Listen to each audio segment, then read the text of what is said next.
Good morning. Good morning. The other thing that has not happened is that at a 7:45 in the morning speech, the room is full and you're running early. I guess that's how you do things at the local level. That is not, as you might have noticed, how we do things at the federal level. We're not doing very much of anything at the federal level unless you're in the White House these days. So I'm really thrilled to have a chance to be here at DMO, to thank Cindy Lerner, who, instead of it being what you're supposed to say, that we are each other's very good friend, we really are each other's very good friend and have been for many, many years. Cindy does a fantastic job as the mayor of Pinecrest, which is not in my congressional district, but right adjacent to my congressional district. So I get an opportunity to see the incredible work that she does. And Cindy has been a phenomenal leader, a passionate advocate for children, and we have worked and fought side by side together for a very long time to improve the quality of life of children and really fight for the next generation. And that's what the values of our party have represented for generations. And I know Governor Martin O'Malley is going to be here a little bit later at the DNC when we need an example of a Democratic governor who's really making a difference with energy every day at the state level. We don't have to look too far from where we are right here. Governor O'Malley showed phenomenal leadership during his time as the chair of the DGA and has done significant work for the people of Maryland. I am proud to be joined by so many Democratic mayors, including Chris Coleman of St. Paul, Minnesota. Is Chris here? Okay, give him a hard time. I called him out and he's not here. He also wears a few hats. Many of you work with him in his capacity as first vice president of the National League of Cities. I want to recognize Barbara Moore, who's doing a fantastic job and not paying attention because she's in the middle of doing a fantastic job as DMO's executive director, and her husband Joe Moore, a Chicago alderman, who's been active through the years with DMO and served on the DNC's executive committee as well. Myron Lowry and Mildred Crump, are you here? There you are. There you are. Both incredible DNC members and representatives of the DMO, and we're really glad to host you here in Washington, to have you be an active part of the Democratic National Committee. And I'm really thrilled to have a chance to speak to all of you, to the men and women who represent our party's values at the local level. When we succeed in getting Democrats elected to city offices, we're building our bench, and we're strengthening our ability to advance Democratic values. Through you, we're able to demonstrate how deeply we care about creating jobs for all Americans, protecting their rights, and empowering them to pursue the American dream. Through you, they can see firsthand how electing Democrats has an impact on their quality life and makes a difference. When you've campaigned for a municipal office, you know the challenges that come with fundraising, crafting a message, reaching out to the electorate, and delivering for your constituents. As a party, this is the kind of experience that we value in our candidates, which is why we depend on the DMO really as our talent scouts, because today's candidates for city races are tomorrow's candidates in state and federal races. That's why it's a great sign for our party's future that Democrats at the city and county level are winning. In New York City, Mayor Bill de Blasio became the first Democrat to be elected since 1989. Fantastic accomplishment. Democrats won in Boston, in Charlotte, in Houston, Atlanta, and we also won in St. Petersburg, unseating a Republican incumbent in Florida. Thank you, thank you. Of the 12 largest cities in the United States, 11 now have a Democrat in the mayor's office. Think about that. Just a few years ago, it was only 3 of those same dozen. With each local race we win, we're able to show more Americans that Democrats fight for the fundamental values of inclusion, expanding opportunity, and empowerment. It's who we are. It's what drives us from our platform to our tactics. In particular, there's one policy that is an outgrowth of our values, and that's our mission to raise the standard of living for workers of this country. This is the reason that Democrats in Washington are fighting on behalf of jobless Americans' right to unemployment insurance, so that they can pay bills and put food on the table while they look for work.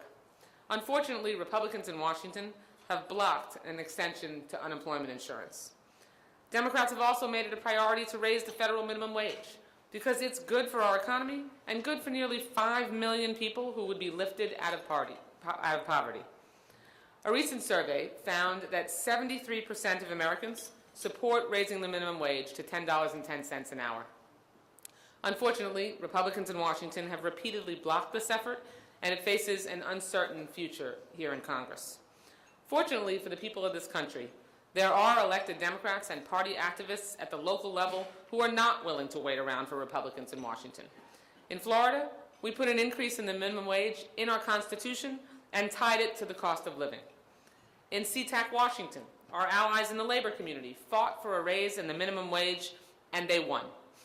In cities like Santa Fe and San Francisco, the minimum wage is tied to inflation, so workers in those cities now have enough income to avoid living in poverty. In New Jersey, Governor Chris Christie opposed raising the minimum wage, but Democrats fought for it, and the voters passed it statewide in spite of his veto. Another wonderful example of our success last year.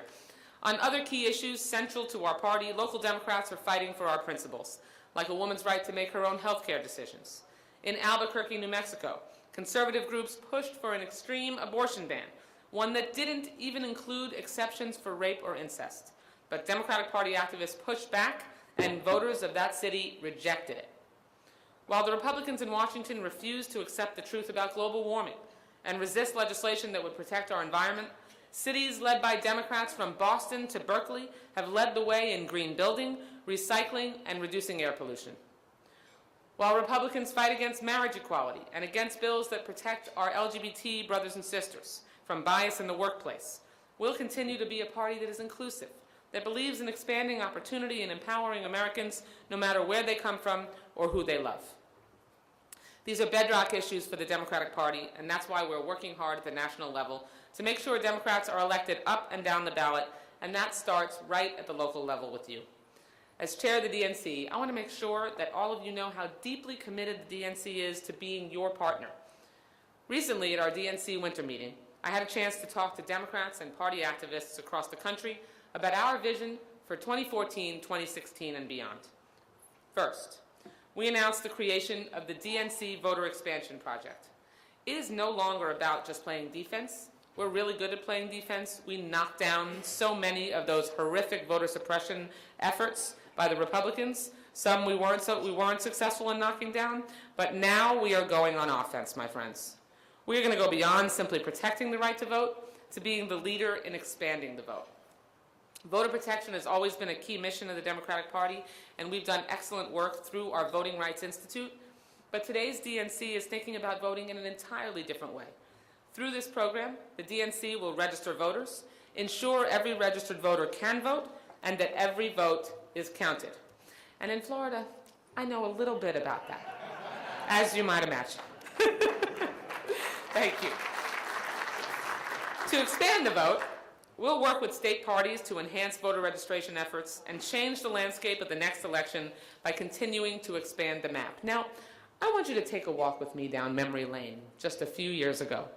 Do you think that if any of us were on TV, as we have a tendency to do, debating a Republican or going back and forth with a national political pundit, and we would have suggested that states like Nevada, Colorado, or Virginia, in just a few short years, would be on their way to being reliably blue, what do you think would have happened? They would have laughed us off the TV screen, right? Now, let's fast forward to 2014. Today, Nevada, Colorado, and Virginia are essentially reliably blue, or can be counted on a regular basis, not just at the state level, not just at the national level, but down to the local level as well. And so what we're focused on at the Democratic Party, especially with our voter expansion project, is expanding the map.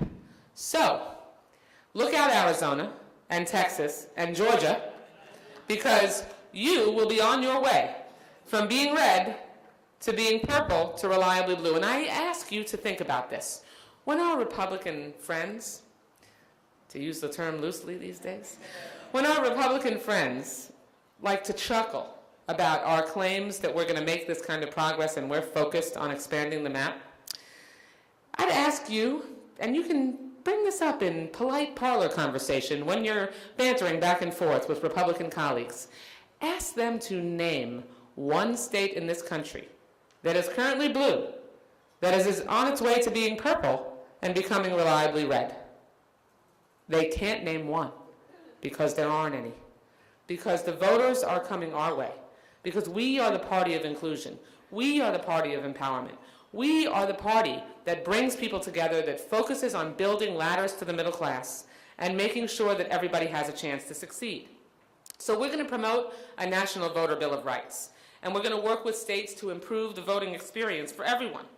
Because remember, President Obama has said, no one should have to wait hours in line just to be a part of democracy. We're going to focus on protecting the vote as well. We're going to break down barriers. We'll demystify the process through our voter expansion project and make sure that every vote counts.